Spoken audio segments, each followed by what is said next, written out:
সুপ্রিয় দর্শক, স্বাগত জানাচ্ছি আজকের সম্পাদকীয়তে। আমি জাফর সাদিক। দীর্ঘ ৭.৫ বছর পর অবশেষে চিকিৎসার জন্য দেশের বাইরে যাচ্ছেন বিএনপি চেয়ারপারসন বেগম খালেদা জিয়া। ২০১৮ সালের ফেব্রুয়ারিতে মিথ্যা মামলায় ২ বছরের বেশি সময় কারাপ্রকোষ্ঠে কাটানোর পর ২০২০ সালের মার্চে মুক্তি পেলেও কার্যত গৃহবন্দী ছিলেন তিনি। প্রতি ৬ মাস পর পর তার কারামুক্তির মেয়াদ বাড়ানো হতো। পতিত আওয়ামী সরকারের আমলে অন্তত ১৮ বার চিকিৎসার জন্য দেশের বাইরে যাওয়ার অনুমতি চেয়ে প্রত্যাখ্যাত হয়েছেন, শুনতে হয়েছে কটু কথা। তাই বিএনপির জন্য তার এই যাত্রা যেমন স্বস্তির, তেমনি পূর্বের নানা তিক্ত অভিজ্ঞতায় সমর্থকদের অনেকের মনে শঙ্কাও ভর করছেন। তবে দলীয় নেত্রী সুস্থ হয়ে আবার দলের হাল ধরবেন, এমনটাই প্রত্যাশা তাদের। খালেদা জিয়ার লন্ডন যাত্রার প্রাসঙ্গিক নানা বিষয় নিয়ে আজকের সম্পাদকীয় লন্ডনের পথে খালেদা জিয়া।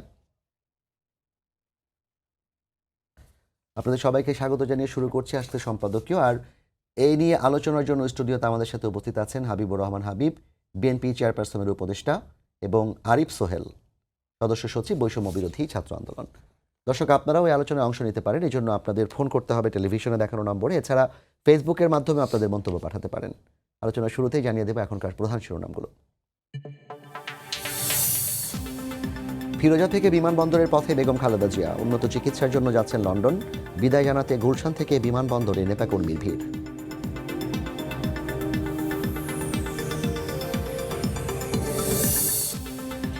জুলাই গণহত্যায় জড়িত অভিযোগে শেখ হাসিনা সহ ৭৫ ও গুমের ঘটনায় ২২ জনের পাসপোর্ট বাতিল, জানালো প্রেস উইং। ১৫ জানুয়ারির মধ্যে প্রতিবেদন দেবে সংস্কার কমিশনগুলো। ফেলানী হত্যার বিচার দাবিতে জাতীয় নাগরিক কমিটি সহ বিভিন্ন দল ও সংগঠনের বিক্ষোভ। ভারতের বিরুদ্ধে আগ্রাসনের অভিযোগ তুলে ক্ষোভ, ন্যায় বিচারের আশা বাবার।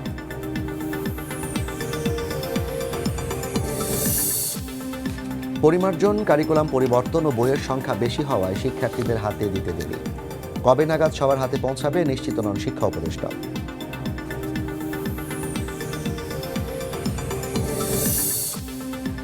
এবং অরক্ষিত লেভেল ক্রসিংয়ে চলন্ত ট্রেনের ধাক্কা, ছিটকে পুকুরে পড়ল মাইক্রোবাস। ফরিদপুরে প্রাণ গেল একই পরিবারের ৫ জনের, আহত ৩ জন হাসপাতালে।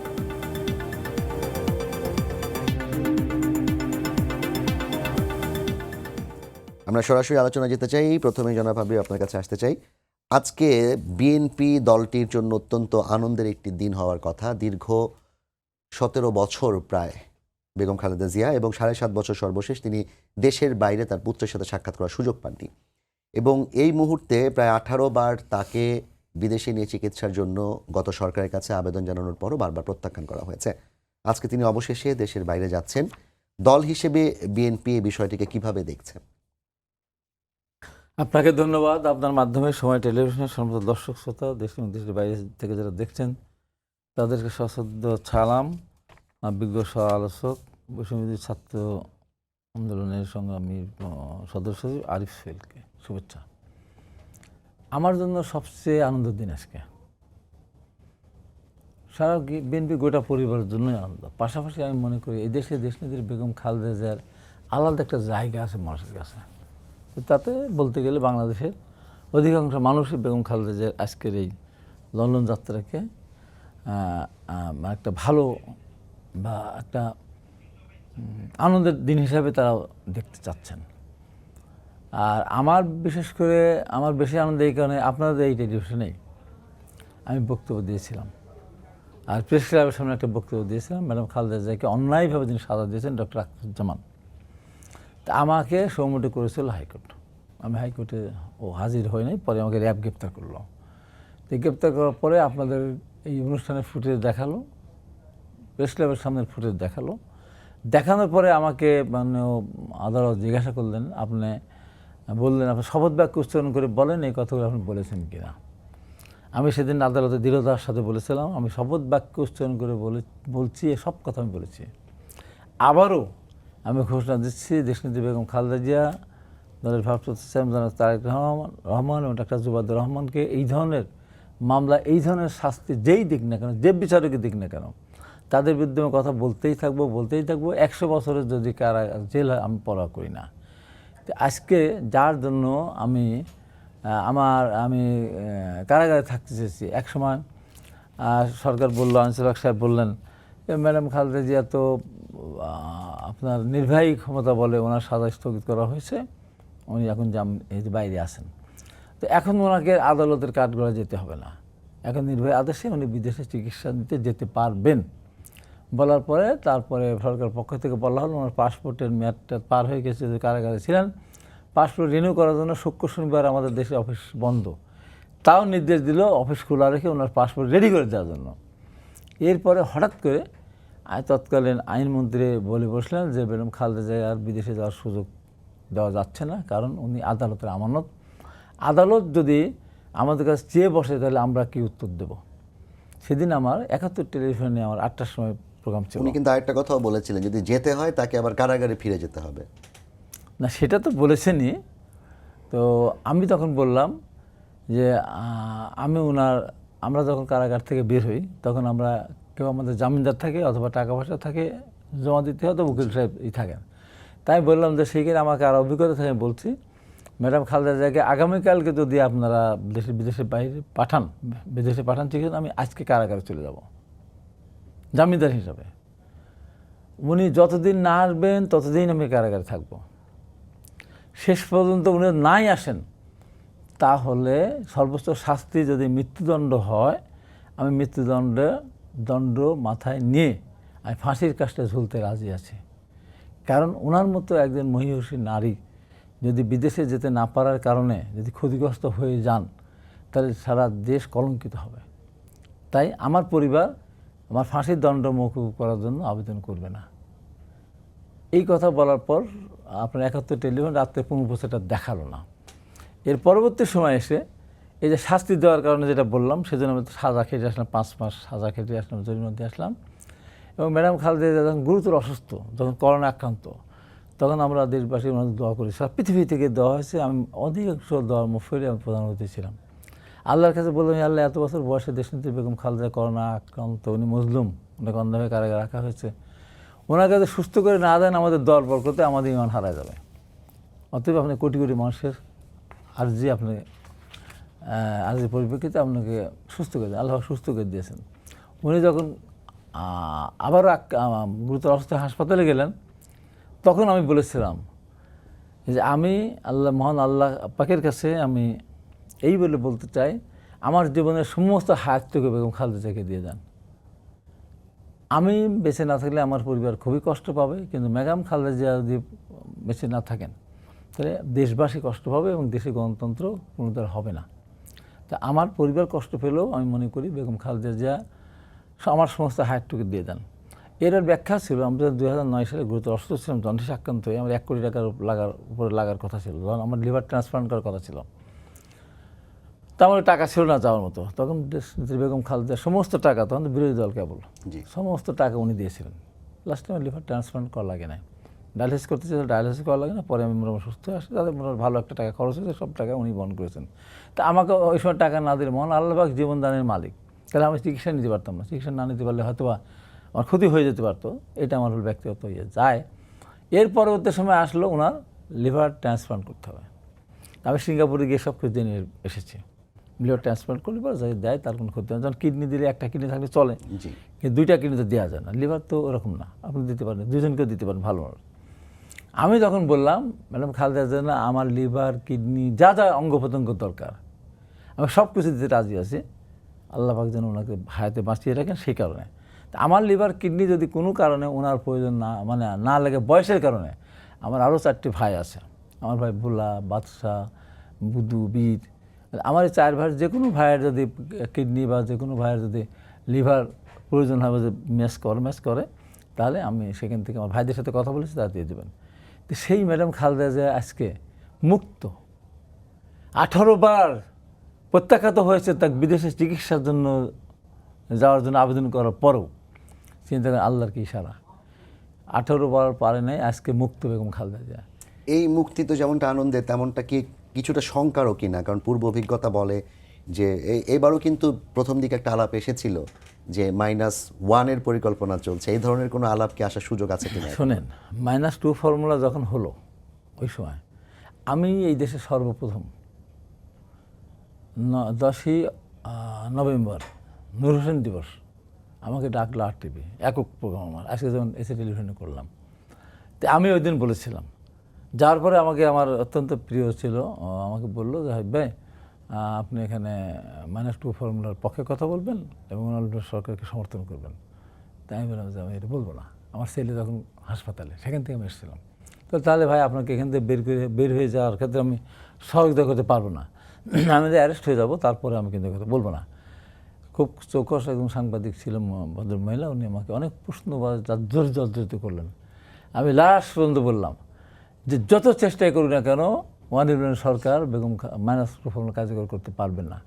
এদেশে যত চেষ্টাই করুক, বিএনপি যারা করে তারা দেশ বেগম খালেদা জিয়াই করবে, আওয়ামী লীগ যারা করেন তারা শেখ হাসিনাই করবে। এটা বলেছিলাম সাইফুর রহমান আমাদের হাফিজকে উদ্দেশ্য করে, আপনাদেরকে উনি নমিনেশন দিয়ে আপনাদেরকে নির্বাচিত করে আপনাদেরকে ভোট চেয়ে আপনাদেরকে নির্বাচিত করে এসেছেন, আপনার মন্ত্রী ছিলেন, আজকে -2 ফর্মের কথা বলছেন, আপনার মনে পড়ে না আপনার জন্য কী করেছেন। ঠিক তেমনিভাবে আমি শুনেন আমু, রাজ্জাক ভাই, শুনছেন গুপ্ত, তোফায়েল আহমেদ, তাদের উদ্দেশ্য করে বলেছিলাম কই আপনারা তো নমিনেশন পাওয়ার পরে আপনাদের টাকা পয়সা দিতে হয়, আপনাদের কাছে ভোট চেয়ে আসে উনি। এই যে এত বছর শেখ হাসিনা এই যে তার নেতা কর্মীদেরকে চিকিৎসা দেয়, লেখাপড়া করে দিচ্ছেন, 5,000 টাকা এখন দেন।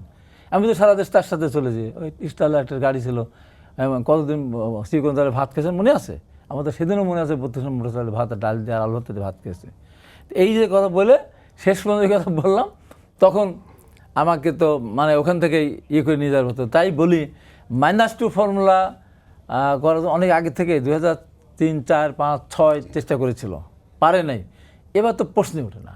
হ্যাঁ, আওয়ামী লীগ বিতাড়িত হয়েছে আওয়ামী লীগের অপকর্মের কারণে, আর বিএনপি দীর্ঘ 70.5 বছর নির্যাতিত হচ্ছে। যে দল তার বিভাগ কর্মসূচি পালন করার ক্ষেত্রে সরকারের সমস্ত রক্ত উপেক্ষা করে গাড়ি ঘোড়া আপনার হোটেল বন্ধ করে দিয়েছে, সমস্ত কিছু বন্ধ, খাবার হোটেল, ভাতের হোটেল, দোকান পর্যন্ত, বিস্কিট, চা খাওয়ার মতো দোকান রাখে নাই। সমস্ত মানুষ ভেলায় চলে গেছে, কলার গাছকে ভেলা বানিয়ে গেছে, পায়ে হেঁটে গেছে, রিক্সা চলে গেছে, সাইকেলে চলে গেছে, পায়ে হেঁটে গেছে, নদী সাঁতরে। যে দলের লক্ষ লক্ষ কর্মীরা সমাবেশ উপস্থিত হয়েছে, শীত গ্রীষ্ম বর্ষা কিছু মানে নাই, সেই দলকে মাইনাস করার ক্ষমতা কারোরই নেই বাংলাদেশে। জি হাবিব, আপনাকে ধন্যবাদ। আপনার কাছে আবার আসবে, একটু আরিফ স্যার আপনার কাছে যেতে চাই। আপনাদের যে আন্দোলনটি ছিল বৈষম্য বিরোধী ছাত্র আন্দোলন, সেটি ছিল একদম শুরুটা হয়েছিল একদম বলা যায় যে নিরীহ একটি আন্দোলন, যে আমরা কোটা বিরোধী আন্দোলন চাই।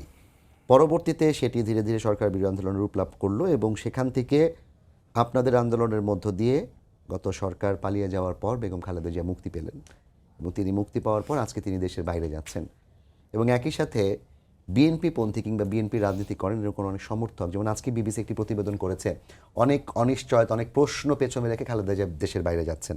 এই যে অনেক প্রশ্ন কথাটা আসছে, এই প্রশ্ন কথাটা আসার পেছনে কি কারণ থাকতে পারে বলে আপনার মনে হয়?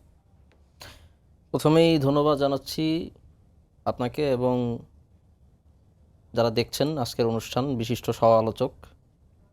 দেখুন, আমরা যে আন্দোলনটি করেছি, বিশেষ করে 15 জুলাইয়ের পরে যখন ছাত্রলীগ এবং দেশের রাষ্ট্রীয় বাহিনীগুলো আমাদের উপর ঝাঁপিয়ে পড়ল, তারপরে কিন্তু অনেকবার সরকারের পক্ষ থেকে বিভিন্নভাবে চেষ্টা করা হয়েছে আন্দোলনটা থামিয়ে দেওয়ার। কিন্তু যারা আন্দোলন সংগঠিত করেছেন মাঠ পর্যায়ে, আমরা দেখেছি যে তাদের আপোষহীন মনোভাবের কারণেই কিন্তু শেষ পর্যন্ত আন্দোলনটা তার চূড়ান্ত গন্তব্যে পৌঁছাতে পেরেছে। এবং শুধু তাই না, এখানে আন্দোলনে যারা যুক্ত ছিলেন তারা প্রত্যেকেই চাচ্ছিলেন এই ফ্যাসিস্ট সরকার, যেটা দেশের ওপর চেপে বসেছে, স্বৈরাচারী সরকার, তাকে কিভাবে সরানো যায় এবং দেশের মানুষকে কিভাবে আসলে মুক্তির পথ দেখানো যায়। আমাদের অনেকেরই ধারণা ছিল সেটা হয়তো বা 24 সালে সম্ভব হবে না, কিন্তু যখন সুযোগ এসেছে তখন যারা আন্দোলনের মাঠে ছিলেন সেই সুযোগটা আমরা কাজে লাগিয়েছি। জনগণ আমাদের পাশে ছিল, আমাদেরকে রক্ষা করতে আমাদের অভিভাবকরা রাস্তায় নেমে এসেছেন সে কারণে, এবং অবশ্যই আল্লাহ তাআলার রহমতে আমরা সফল হয়েছি। প্রশ্নগুলোর কথা বলছেন, বেগম খালেদা জিয়া তিনি দীর্ঘদিন জুলুমের শিকার হওয়ার পরে আজকে তিনি চিকিৎসার জন্য বিদেশে যেতে সক্ষম হয়েছেন। আমরা আনন্দিত এবং বাংলাদেশ আনন্দিত আমরা মনে করি। প্রশ্নগুলো, কিছু প্রশ্ন আছে উদ্দেশ্যপ্রণোদিত, সেটার অনেক উদ্দেশ্য থাকতে পারে। যেমন অনেকেই বর্তমান অন্তর্বর্তীকালীন সরকারকে 1-11 সরকারের সাথে তুলনা করে দেখাতে চাচ্ছেন যে দুইটার মধ্যে কোনো পার্থক্য নেই। অথচ 1-11 সরকার আমরা জানি যে সেটা তৈরি হয়েছে আমলাদের মাধ্যমে, তৈরি হয়েছে ক্ষমতা প্রাসাদ কেন্দ্রিক বিভিন্ন ধরনের ইকুয়েশনের ভেতর দিয়ে। আর অন্তর্বর্তীকালীন সরকার এসেছে আন্দোলনের মধ্য দিয়ে, এবং সেই আন্দোলনে কিন্তু বাংলাদেশের সকল জনগণপন্থী রাজনৈতিক দল সংগঠন সবাই ছিল, এবং সকলের কনসেন্টের ভিতর দিয়ে কিন্তু অন্তর্বর্তীকালীন সরকার ক্ষমতা গ্রহণ করেছে। এছাড়াও আমরা দেখেছি যে ডক্টর মোহাম্মদ ইউনূস প্রথম থেকে বলে আসছেন যে রাজনৈতিক সিদ্ধান্ত রাজনৈতিক দল নেবে। যেখানে ১/১১ সরকার আমরা দেখেছি যে রাজনৈতিক সিদ্ধান্ত নিজে নিজে নেওয়ার চেষ্টা করছে রাজনৈতিক দলগুলোকে পাশ কাটিয়ে, সেখানে আমরা অন্তর্বর্তীকালীন সরকারের কাছ থেকে এই ধরনের একটা জেস্চার আমরা দেখেছি। তো যে প্রশ্নগুলো আসলে এভাবে করা হয় যে বেগম খালেদা জিয়া কিংবা বিএনপি দল হিসেবে তাদেরকে কোনোভাবে ক্ষতিগ্রস্ত করার চেষ্টা করা হচ্ছে কিনা, আমরা বিশ্বাস করি যে এরকম কোনো কিছু হওয়ার কোনো কারণ নেই, এবং এই সরকার কাঠামোগতভাবেই যে ধরনের সরকার এবং যেভাবে ক্ষমতায় এসেছে, এই সরকার আসলে এই ধরনের কোনো কিছু করার চেষ্টা করবে না। আর কিছু প্রশ্ন আসতে পারে, সেটা সত্যিকার অর্থে কেউ হয়তো উদ্বিগ্ন হতে পারেন যে এখন কি হচ্ছে, কারণ দেশি বিদেশি ষড়যন্ত্র শুরু হয়ে গেছে আগস্টের পরেই, যখন অন্তর্বর্তীকালীন সরকার ক্ষমতায় এসেছে, গণ অভ্যুত্থান সফল হয়েছে তারপর থেকেই। আমরা মনে করি বেগম খালেদা জিয়া বাংলাদেশের অনন্য সম্পদ। বাংলাদেশের রাজনৈতিক ইতিহাসে ৯০-এর দশক থেকে ৮০-র দশক থেকে তিনি আপসহীনতার যে অনন্য নজির রেখেছেন, সেটা বারবার বাংলাদেশের গণতান্ত্রিক আন্দোলনে মানুষকে উজ্জীবিত করেছে, মানুষকে পাথেও দিয়েছে। তাই তাকে যে কোনো ধরনের ষড়যন্ত্র থেকে বাঁচিয়ে রাখা, রক্ষা করা, এটা অবশ্যই আমাদের সকলের দলমতের পার্থক্য থাকতে পারে, কিন্তু জনগণপন্থী সকলেরই এটাই উদ্দেশ্য বলে আমরা এখন পর্যন্ত বিশ্বাস করতে চাই। তাই যদি এখানে কোনো আশঙ্কা থেকে থাকে, আমরাও চেষ্টা করব যে যাতে করে হচ্ছে বেগম খালেদা জিয়া তিনি যে স্থানে আছেন এবং নিরাপদ আছেন, তার নিরাপত্তা যাতে নিশ্চিত করা যায়, এবং সামনের দিনে বাংলাদেশের রাজনৈতিক পথ নির্ধারণে তার যদি কোনো ভূমিকা রাখার সুযোগ থাকে, সেটা যাতে তিনি রাখতে পারেন। যে বেগম খালেদা জিয়াকে আমি প্রথমেই বলেছিলাম 18 বার আবেদন করার পরও চিকিৎসা দিতে দেওয়া হয়নি, তাকে তার লিভার সিরোসিস নিয়ে বিভিন্ন জায়গায় আমরা ইঙ্গিত দেখেছি, ট্রল দেখেছি যে কেন লিভার সিরোসিস হয় সেটা তারা জানেন। সেই বেগম খালেদা জিয়া আজকে দেশের বাইরে যাচ্ছেন কাতারের আমিরের পাঠানো এয়ার অ্যাম্বুলেন্সে। মাঝপথে তিনি কাতারে থামবেন, কাতারের আমির তার সাথে দেখা করবেন। যুক্তরাজ্যে তাকে বিশেষ প্রোটোকল দেয়া হবে। এই যে সম্মানটা তিনি এত বছর পর আবার পাচ্ছেন, এবং একই সাথে যিনি পতিত সরকারের প্রধানমন্ত্রী ছিলেন তিনি পালিয়ে আছেন, তার কথা বলার অবস্থায় নেই, এই বিষয়গুলো নিয়ে আপনাদের তরুণদের মধ্যে আসলে কী ধরনের বোধোদয় হয়, কী ভাবেন আপনারা? আমরা তো মনে করছি যে এটা বিশাল একটা বিজয়, আর আমরা আশা করি নাই যে এত দ্রুত আসলে এটা সম্ভব হবে, এবং এটা খুবই গুরুত্বপূর্ণ একটা ব্যাপার যে তার সাথে বৈদেশিক বিভিন্ন সরকারের যারা প্রতিনিধি আছেন তারা দেখা করবেন। আমরা আশা করব, এবং আমরা আশা করি, আমরা বিশ্বাস করি যে বেগম খালেদা জিয়া তিনি বাংলাদেশের বর্তমান সরকারের পক্ষে, গণ অভ্যুত্থানের পক্ষে তিনি ভূমিকা রাখবেন, যাতে সরকার তার যে মিশন সংস্কারগুলো দিয়ে তারপর একটা গণতান্ত্রিক ব্যবস্থা বাংলাদেশকে নিয়ে যাওয়া, সেই জায়গায় যাতে সরকার সফল হয়, সেই কেন্দ্রিক ভূমিকা বেগম খালেদা জিয়া রাখবেন আমরা আশা করি। আর তার পাশাপাশি যার কথা বললেন, আসলে এখন একই বাক্যে বা একই ফ্রেজে এই দুজনকে উল্লেখ করা যায় বলে আমার মনে হয় না। ভাই একটু আগে বলেছেন, কিন্তু ওই বাস্তবতা এখন অন্তত তরুণরা মনে করে না, বা এটা তাদের কানে খুব একটা সুখকর লাগে না আর কি। এই দুজন সমান না, শেখ হাসিনা এবং বেগম খালেদা জিয়া। তো সেই জায়গা থেকে উনার কথা কি বলবো, উনি পালিয়ে গেছেন। আপনি যদি দেখেন স্বৈরাচারী বেনিতো মুসোলিনি ইতালির, উনি কিন্তু শেষ পর্যন্ত লড়াই করেছেন এবং পরাজিত হয়েছেন জনগণের কাছে। শেখ হাসিনা তো সেটাও করেন নাই। মানে ফ্যাসিস্টের ইতিহাসও যদি আপনি দেখেন, সেদিক থেকেও তো উনি নিকৃষ্ট, উনি পালায় গেছেন, উনি তো লড়াই শেষ পর্যন্ত করেন নাই, এবং তার নেতাকর্মীদের রেখে পালায় গেছেন, তাই না? কিন্তু সেই নেতাকর্মীরা তো এখনো আশা করে, একই যেই স্লোগানটা একসময় বিএনপি দিত, তারেক রহমান বীরের বেশে আসবে ফিরে বাংলাদেশে, সেই স্লোগান এখন শেখ হাসিনার ব্যাপারে দেওয়া হয় যে শেখ হাসিনা বীরের বেশে আসবে ফিরে বাংলাদেশে, এবং বিভিন্ন মসজিদের ডিসপ্লেতে উঠে যাচ্ছে, রেললাইনের ডিসপ্লেতে উঠে যাচ্ছে। এগুলো কেন এখনো ঘটছে? দেখেন, ফ্যাসিজম জিনিসটাই তো হচ্ছে এক প্রকার অন্ধত্ব। এক নেতা, এক দল, এরকম একটি অন্ধত্বের জায়গায় না চলে গেলে ওটাকে ফ্যাসিজম বলা যায় না। আমরা বারবার এই জন্য ফ্যাসিজম বলি, শুধু স্বৈরাচার বলি না। এরশাদ সাহেব ছিলেন স্বৈরাচার, সামরিক স্বৈরাচার, কিন্তু হাসিনা স্বৈরাচার তো বটেই, ফ্যাসিস্ট। এবং ফ্যাসিস্ট শাসনে এই যে এক ব্যক্তি কেন্দ্রিক যে একটা আবহ তৈরি করা হয়, এটা তো মানুষকে অন্ধ করে ফেলে, এবং এই জিনিসটি রাজনীতির জন্য কোনোভাবে সুখকর না। এটা গণতান্ত্রিক রাজনীতির সাথে কোনোভাবে কম্প্যাটিবল না। এই ধরনের দৃষ্টিভঙ্গি যেই দল বা যারা ধারণ করে একটা গণতান্ত্রিক ব্যবস্থায়, তারা ফাংশন করতে পারবেন না। তাদেরকে ফাংশন করতে দেওয়া হলে তারা ওই গণতান্ত্রিক ব্যবস্থা ধ্বংস করে দিবেন। এবং এটা কিন্তু আপনি যদি ইউরোপ দেখেন, অন্য সবখানে দেখেন, এভাবেই কিন্তু। এই কারণে কিন্তু ফ্যাসিস্ট দলগুলোকে ইউরোপে ফাংশন করতে দেওয়া হয় না, ফ্যাসিজম সেখানে অফিসিয়ালি নিষিদ্ধ। তো তাদের এই ধরনের আচার আচরণ আসলে প্রমাণ করে আওয়ামী লীগ দলটা আসলে কীরকম দল। তো এটা আশঙ্কার ব্যাপার যে এখনও তারা এইভাবে হুঙ্কার দিয়ে যেতে পারছেন। আমরা সরকারের কাছে আশা করি এবং গণতান্ত্রিক রাজনৈতিক দলগুলোর কাছে আশা করি যে আমরা সতর্ক থাকব এবং সামাজিকভাবে ফ্যাসিবাদের বিরুদ্ধে প্রতিরোধটা গড়ে তুলতে পারবো। আসলে আপনার কাছে আবার আসবো হাবিব ভাই, যে জায়গাটা নিয়ে কথা হচ্ছিল, আমরা কিন্তু আপনাদের দলের যিনি মহাসচিব তার কাছ থেকেও শুনেছি যে এখনই আওয়ামী লীগকে নিষিদ্ধ করার বিষয়ে তার অবজারভেশন আছে। দল হিসেবে আপনাদেরও বিভিন্ন সময় বক্তব্যে নিষিদ্ধ করার জায়গা থেকে অবজারভেশন আছে, এবং আওয়ামী লীগ ফিরে আসার যে রাস্তাটা, সেই রাস্তাটা কিন্তু বৃহত্তর রাজনৈতিক দল হিসেবে বিএনপির আপাত বক্তব্যে মনে হয় তারা খোলা রাখতে চায়। কিন্তু বৈষম্য বিরোধী ছাত্র আন্দোলনের পক্ষ থেকে এবং যারা নাকি আন্দোলনের সাথে যুক্ত ছিল সক্রিয়ভাবে, তাদের একটা বড় অংশে আওয়ামী লীগকে এই দেশের রাজনীতিতে দেখতে চায় না। এই বিষয়ে বিএনপির আসলে অবস্থান কি, যে আওয়ামী লীগ বিএনপির প্রধানকে এত বছর ধরে নির্যাতন করলো? আমার খুব পরিষ্কার বক্তব্য, বৈষম্য বিরোধী ছাত্র আন্দোলন যা চাচ্ছে ওইটার সাথে আমি একমত। আওয়ামী লীগকে কোনোভাবেই রাজনীতিতে ফিরিয়ে আসতে দেওয়ার কোনো সুযোগ নেই। আসলে পরে তাদের পূর্বের চেহারা আবার তারা বের করবে। এখন তো এই দেশে পুলিশ প্রশাসন বলেন, বিভিন্ন প্রতিষ্ঠান বলেন, সব তো তারাই। এই সুযোগ দিলে তারা কি করবে এটা কেউ বুঝতে পারছে না। আমাদের দলের মহাসচিব যে কথাটা বলেছেন উনি এটা অন্যভাবে বলেছেন। আজকে নিষিদ্ধ ঘোষণা করুক, কালকে তার বিএনপি মহাসচিব বলবেন যে আওয়ামী লীগকে নিষিদ্ধ ঘোষণা করা হলো না কেন। নির্বাচনে আসতে দেওয়ার ক্ষেত্রে আমি সর্বপ্রথম যখন বৈষম্য বিরোধী ছাত্ররা যখন ছাত্রলীগকে কী বললো নিষিদ্ধ করলো, তখন আমি মিডিয়াতে বলেছিলাম ছাত্রলীগের ইতিহাস বাংলাদেশের ইতিহাস বলে 52 থেকে 90 সাল পর্যন্ত আমি টেনে নিয়ে গেলাম, নিয়ে বললাম এই ছাত্রলীগকে নিষিদ্ধ করলে আমি প্রতিবাদ করতাম। তো আজকে যে ছাত্রলীগকে বৈষম্য বিরোধী ছাত্ররা নিষিদ্ধ করেছে তাতে আমি 100% সমর্থন জানাচ্ছি।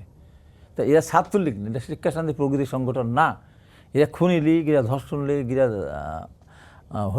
লীগ লুটপাট করা লীগ, এরা হেলমেট লীগ। এদের নিষিদ্ধ ঘোষণা করাকে আমি সমর্থন করবো। কীভাবে ভাববে আপনি ছাত্রলীগের প্রেসিডেন্ট ছিলেন, আচ্ছা কি হয়েছে? আচ্ছা বললাম তো ওই ছাত্রলীগ এই ছাত্রলীগ না, তো বলেছিলাম ছাত্রলীগকে শুধু নিষিদ্ধ না, আওয়ামী লীগকে নিষিদ্ধ করতে হবে এবং আগামী 15 বছর যেন আওয়ামী লীগ নির্বাচন করতে না পারে। ওরা 15 বছর ভোট দিতে দেয়নি। এটা কখন এই যে ঘটনাটা পরম্পরা যে পরতে আসলো, কেন আসলো আপনি সেটা জানেন? প্রথম ব্রিগেডিয়ার জেনারেল সাকাত সাহেব যখন আপনার স্বরাষ্ট্রমন্ত্রী, তখন স্বরাষ্ট্রমন্ত্রীর দায়িত্বে, তখন উনি বললেন যে মাননীয় সাবেক প্রধানমন্ত্রী আপনাকে আগের মতো সম্মান করি, আপনি আবার এই দেশে আসেন, আমরা আপনার মতো সম্মান করি, আপনার দলকে দল গোছানোর সুযোগ করে দেন বলে পাশাপাশি একটা বলেছিল যে বিএনপি 20 বছর কিছুই করতে পারে না, এখন বৈষম্য ছাত্ররা এটা করেছে, এখন সেটা নিয়ে তারা অনেক রকম অনেক কিছু করে বেড়াচ্ছে, তাই রহমান দেশে আসবে, চাঁদাবাদি শুরু করে দিয়েছে। আমি বলছি পিটিয়ে দেন দোকানদার বলেছে, আমি বলেছি এটা আপনাকে প্রত্যাহার করতে হবে। বিএনপিকে এইভাবে দেখার আপনার কোনো অধিকার নেই, এত মারধর খাওয়ার পর এটা। আর এই যে আপনি বললেন আওয়ামী লীগে ফিরে আসতে, এই জন্য আপনাকে এই মন্ত্রণালয় চলে যেতে হবে। পরের দিনে ওরা মিছিল করলো, চলে গেল। আসিফ নজরুল সাহেব এই আন্দোলনে যারা অনেক বড় ভূমিকা ছিল, আমার অত্যন্ত প্রিয় বা আমার সে সম্মানও করে, উনি 1 মাসের মাথায় বলে ফেললেন আওয়ামী লীগ এদেশে মুক্তিযুদ্ধ নেতৃত্ব দিয়েছে, তাদের অনেক আছে, এদেশে অবদান আছে, আওয়ামী লীগকে নির্বাচনে আসতে দেওয়া উচিত এবং দল হিসাবে তাদের কর্মকাণ্ড করতে দেওয়া উচিত। আসিফ নজরুল নিজে বলেছে। বলার পরে আমি টকশোতে বললাম যে আসিফ নজরুল এত মায়া, এত তাড়াতাড়ি, এখন আমার ছেলেরা হাসপাতালে প্রতিদিন তারা শহীদের তালিকা বড় করতেছে, প্রতিদিন একজন মারা যাচ্ছে, বিশাল শহীদরা মানে আহতরা কাতরাচ্ছে, বাচ্চা শিশু থেকে আমার ছাত্ররা বিভিন্ন এত ভুলে গেলেন। আর দ্বিতীয় দিন আপনার মুখ থেকে এই কথা আমি শুনতে চাই না। এত দল যারা আমাদের 15 বছর ভোট দিতে দেয়নি, এই গত নির্বাচন করলো একদলীয়ভাবে। 18 সালে আমিও তো ক্যান্ডিডেট ছিলাম, আমাকে ক্ষতবিক্ষত করে হেলিকপ্টার দিয়ে আমি ঢাকায় এসেছিলাম। 18 সালে 24 ডিসেম্বর আমাকে মানে ক্ষতবিক্ষত করা হয়েছিল, গুলি করা হয়েছিল, গুলি লাগে না আল্লাহর রহমতে। 20 সালে উপনির্বাচন করতে গেলাম, নির্বাচন করতে দিল না। তো এইটা শুনতে চায় না। তার 2-3 দিন পরে একটু চুপ থেকে 2-3 দিন পরে উনি মন্ত্রণালয় মিটিং করে, মনে আছে আপনাদের, 10 বছর যেন আওয়ামী লীগ নির্বাচন করতে না পারে সেটা উনি পরে প্রস্তাব উত্থাপন করেছেন। এর অনেক পরে বিএনপির মহাসচিব বলছে আমরা ওইভাবে আমরা না।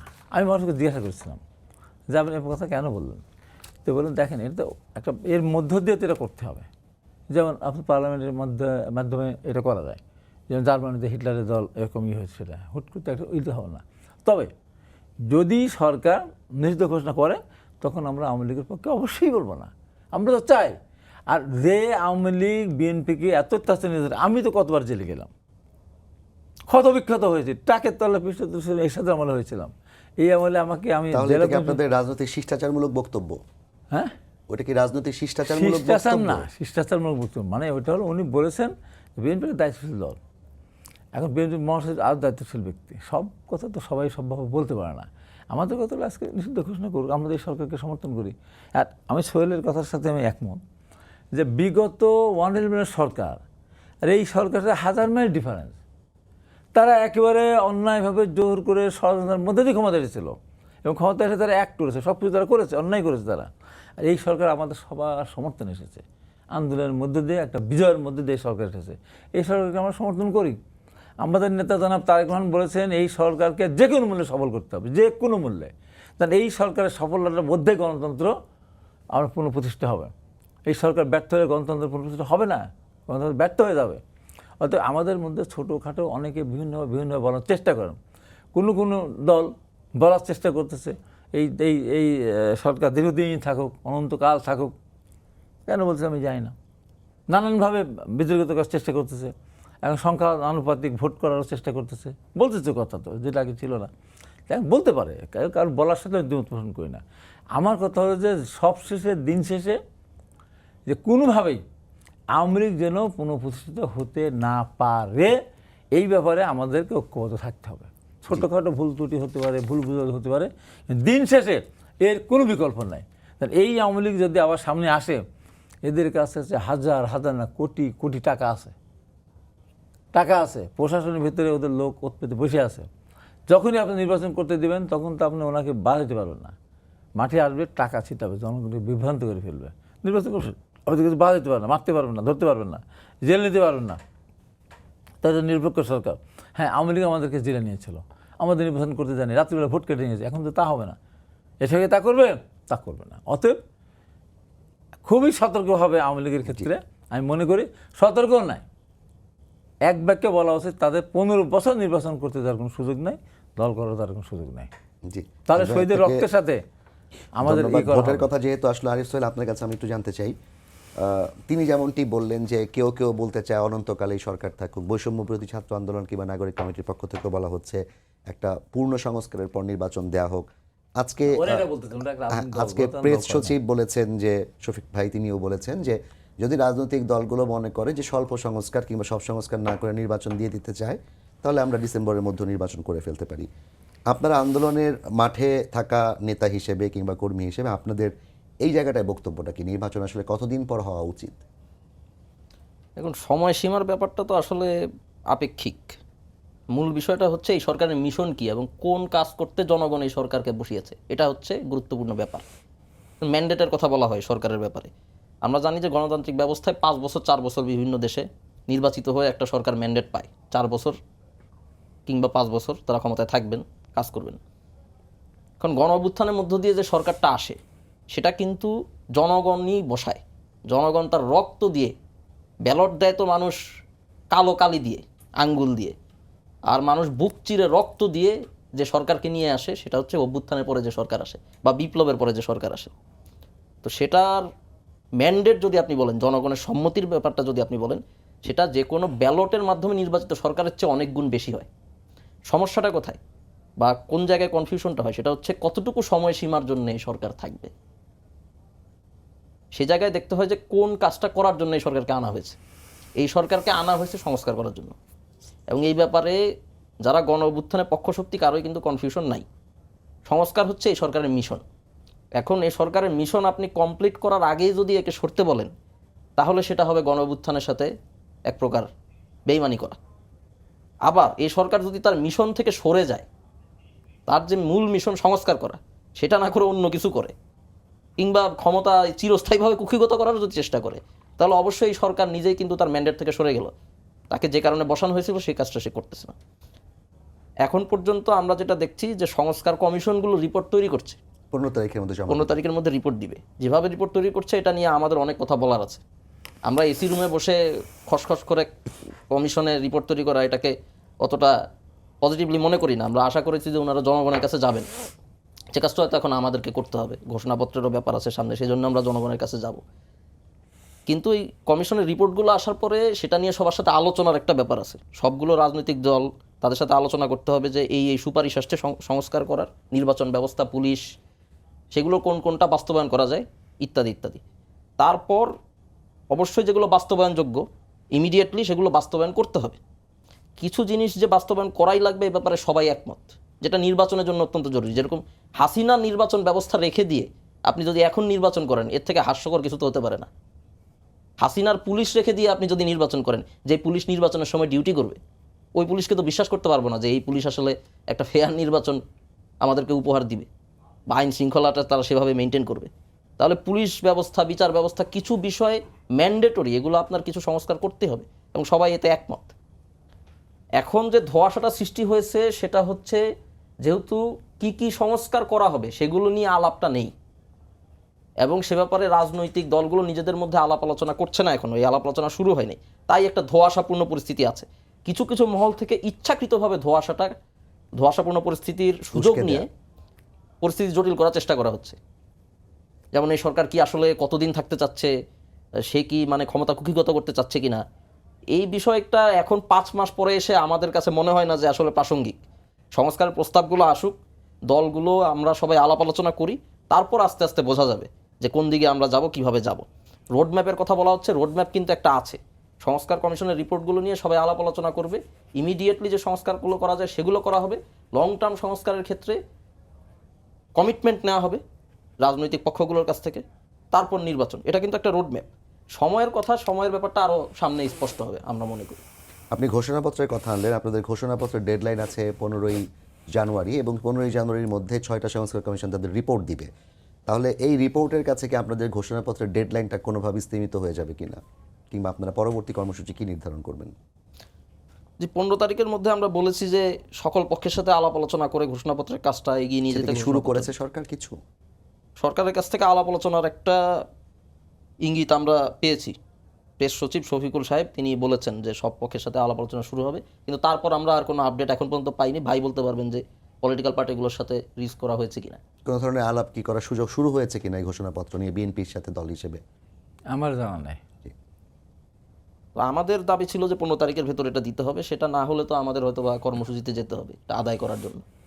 জি, হাবিব ভাই, আরিফ হোসেন যেটি বললেন যে সংস্কারটাই হচ্ছে সরকারের মূল ম্যান্ডেট, এবং এই সংস্কারটা করার পর সরকার নির্বাচন দিয়ে রাজনৈতিক দলের হাতে ক্ষমতা ছেড়ে যাবেন।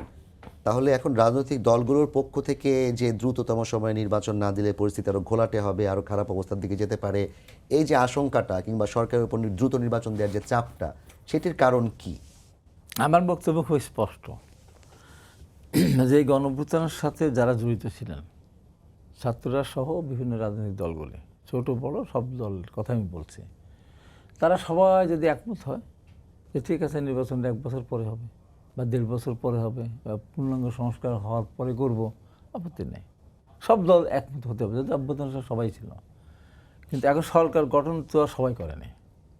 সরকার গঠন প্রক্রিয়ার সাথে জড়িত আছে ছাত্ররা কিছু, আর হলো ডক্টর ইউনূস সাহেবকে প্রধান করবার ওনার ইচ্ছা মতো সরকার গঠন করা। না, উনিও বলেছেন আমার কাছে কিছু নাম নিয়ে আসছে, আমি দেখে বলে দিয়েছি। যেটাই হোক আর কি, আমাদের তো অন্যান্য রাজনৈতিক দলগুলোর সাথে জিজ্ঞাসা করে নাই। এখনও সরকার যে সমস্ত কর্মসূচিগুলো করে যাচ্ছেন, উপদেষ্টা নিচ্ছেন বা বিভিন্ন পদক্ষেপ নিচ্ছেন, সেটা বিরোধী দলের সাথে যোগাযোগ করেন না। যেটাই করুক সবাই মিলে একসাথে না করলে সমস্যা সেখানে হবে। যেমন ওই যে বললাম, একটা দল বলছে অনন্তকাল, যতদিন ইচ্ছা ততদিন। এই সমস্ত বলার পিছনে নানান ধরনের আপনার এখন মানে কোনো একটা কিছু থাকতে পারে। কেন এটা বলার তো কারণ নেই। হ্যাঁ, সংস্কার দরকার। সংস্কার একটা চলমান প্রক্রিয়া, কতদিন লাগবে একটা সংস্কার করতে, কতদিন লাগতে পারে তার একটা থাকা দরকার। কতগুলি সংস্কার আমরা করতে চাই, সব সংস্কার আমরা করতে পারবো কিনা।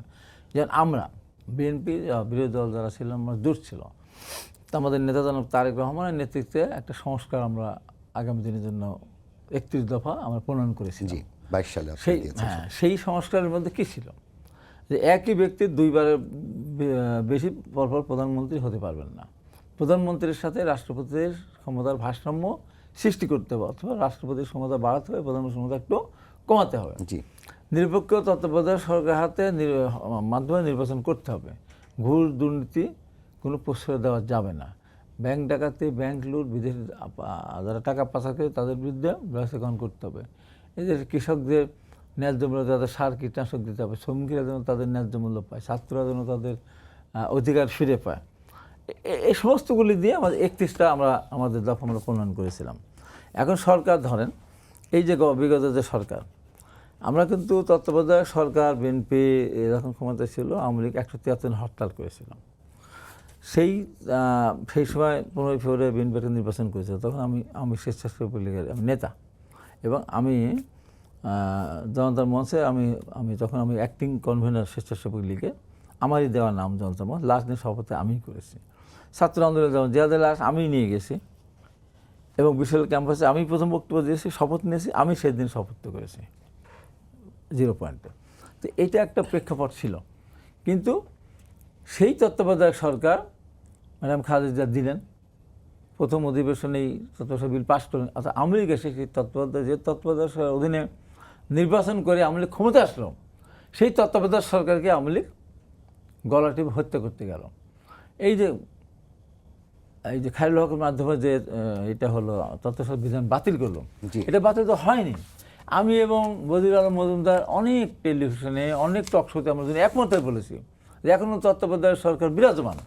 দেখেন, অবসরে 16 মাস পরে গিয়ে রায় দিয়েছে, তার আগেই তো সংসদ পাশ করে নিয়েছে, মানে ছাড়াছাড়ি হয় নাই স্বামীর সাথে, জি, আগেই বিয়ে দিয়ে ঘর সংসার করে বাচ্চা কাচ্চা বানাই ফেললো। আমি একটু এইরকম একটা ব্যাপার আমি বলি, তাই আমি বলি যে এই সংস্কারগুলো আমাদের সামনে আসা দরকার। ভবিষ্যতে পর 2 বছর প্রধান কথা আসছে যে একটা এত রক্তপাতের বিনিময়ে একটা অবস্থান সৃষ্টি হয়েছে আমাদের, এটাকে ধরে রাখতে হলে কেউ যেন আবার কোনো ফ্যাসিস্ট হয়ে ফিরে আসতে না পারে, জনক অধিকার যদি কেউ কেড়ে নিতে না পারে, নিজেরা যেন একেবারে একচেটেভাবে দলীয়করণ না করতে পারে, এই কিছু বিষয় নিয়ে। আর সোহেল যেটা বলেছে যে এই পুলিশ পাহারা দেবে না, এই পুলিশটা আমাদের না। আমি প্রথমে আপনার টেবিল না কোথায় প্রথম আমি স্মরণ করেছি, সরকারকে বলেছি সর্বপ্রথম আপনি একটা বিষয় আপনাকে অনতিবিলম্বে সিদ্ধান্ত দিতে, কি আপনার উচ্চ আদালতে আপনার বিচারক নিয়োগ দিতে হবে, আপনার স্পেশাল বিশেষ দিয়ে আপনার যে মুন্সিফ এবং আপনার ওই যে ম্যাজিস্ট্রেট নিয়োগ দিতে হবে, এবং পরীক্ষা নিয়ে আপনার এসআই এবং পুলিশ নিয়োগ দিতে হবে। এইটাকে আগে ঠিক করেন। আপনি দেখেন কত বড় সাংঘাতিক, পৃথিবীর ইতিহাসে যে ঘটনাটা ঘটেনি, সৃষ্টি হওয়ার পৃথিবী, যে 26 চৌধুরীর 6টি মামলা, রিমান্ড চলছে তার 2টা, তার ভিতরে হত্যা মামলা, সেই মামলায় জামিন দিয়ে দিল ম্যাজিস্ট্রেট। আমি সেদিন সাথে সাথে বলেছিলাম ওকে এখনই চাকরিচ্যুত করা হোক, ওকে অ্যারেস্ট করা হোক, ওকে রিমান্ড নিয়ে আসা হোক। এটা পারে না, পৃথিবীর ইতিহাসে নাই রিমান্ড চলাকালীন সময় কাউকে জামিন দিতে পারে। তারপর 2টা হত্যা মামলা, আমাকে টক শো থেকে ধরে নিয়ে গেল, আমাকে ম্যাজিস্ট্রেট করে জামিন দিল না, জজ করে জামিন দিল না, আমাকে 3 মাসের পর থেকে হাইকোর্ট থেকে জামিন দিতে হলো। টক শোতে কথা বলেছিলাম, মারা না ধরা না, তারপরে গাড়িগুলো ভাঙচুর করা, মামলা দিলে মিথ্যা মামলা। আমাকে তো বাংলাদেশের সর্বপ্রথম সাজা দিয়েছে, সর্বপ্রথম সাজাপ্রাপ্ত আসামি তো মানে মানুষ তো আমি।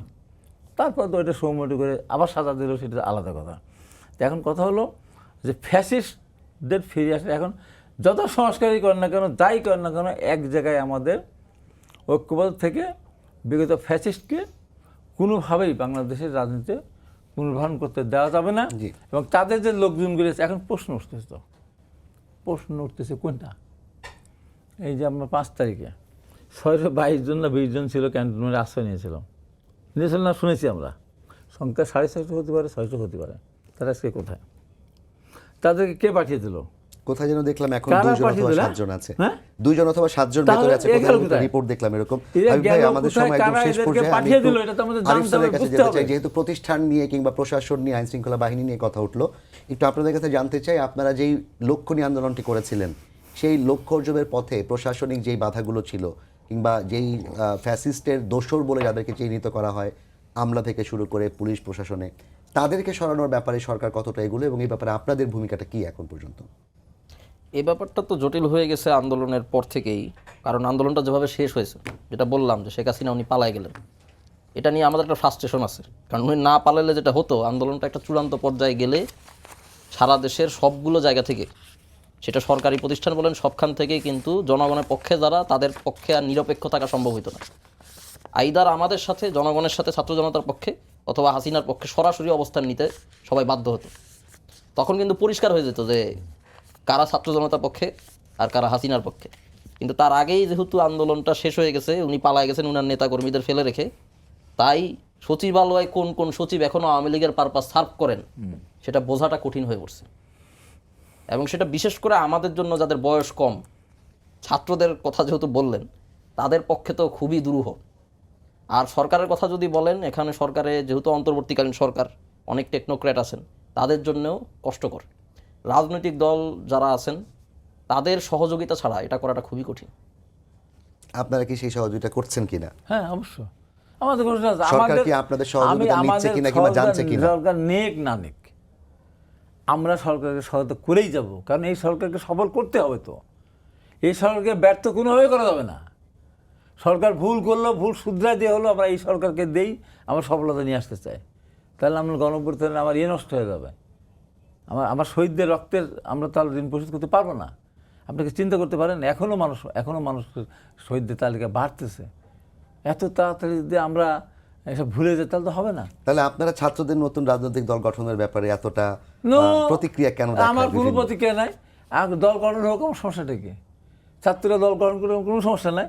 আমার সমস্যা এক জায়গায়, আমার না, মানুষের সমস্যা এক জায়গায়, যে সরকারের দলে থেকে কেউ যেন ওই দলের সাথে সংযুক্ত না হয়। কেউ আসতে চাইলে আসতেই পারে, প্রত্যেক করে আসবে, এসে তারা দলের সাথে যোগ দেবে।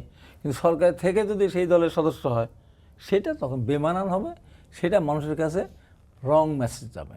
আমি চাই না সেই বিতর্কের ভিতরে তারা পড়ুক, আশা করি।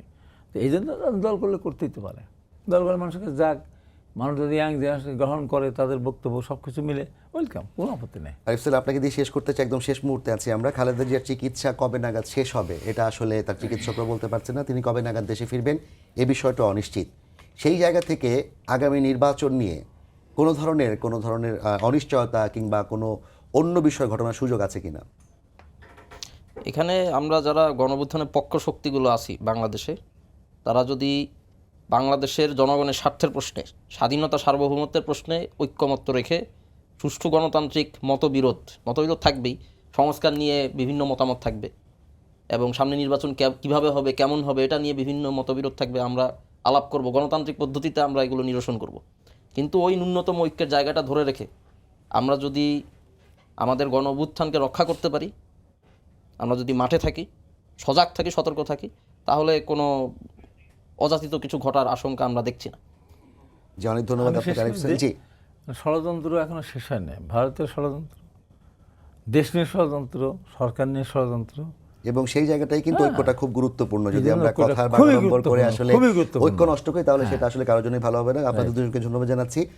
প্রিয় দর্শক, সবাইকে ধন্যবাদ জানিয়ে শেষ করছি আজকে সম্পাদকীয়। আগামীকাল আবারও দেখা হবে রাত 10টায়, দেখার আমন্ত্রণ রইল। শুভরাত্রি।